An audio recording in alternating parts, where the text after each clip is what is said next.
দেখো, তিনি বেরোনোর পর নির্দিষ্টভাবে যা তার মূলত নামের কি অসঙ্গতি বা কোথায় সমস্যা, অর্থাৎ কি কারণে এই শুনানি পর্বতে তাকে হাজির হতে হতে বলা হয়েছে, সেটা কিন্তু জানা যাবে। বর্তমানে তিনি কার্যনগর স্বর্ণময়ী বিদ্যাপীঠ, তাকে সেখানে ডাকা হয়েছে এবং তার বিএলও যিনি রয়েছেন তিনি উপস্থিত রয়েছেন।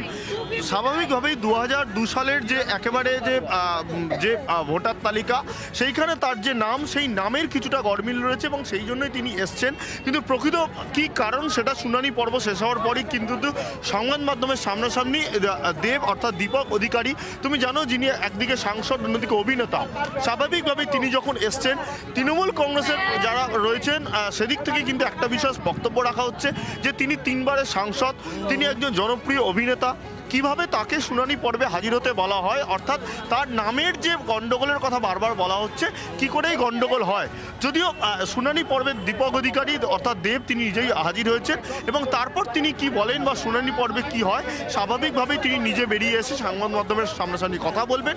অর্থাৎ এই মুহূর্তে দীপক অধিকারী বা দেব তিনি এই যে একেবারে যে শুনানি পর্বে তিনি হাজির হয়েছেন।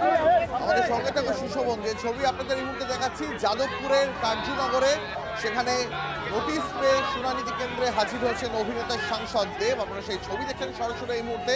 তার এনুমারেশন ফর্মে কিছু অসঙ্গতি রয়েছে, সেই কারণেই তাকে এসআইআর এর শুনানিতে ডাকা হয়। আজ নোটিশ পেয়ে শুনানি কেন্দ্রে হাজির হন তৃণমূলের এই সাংসদ অভিনেতা দেব।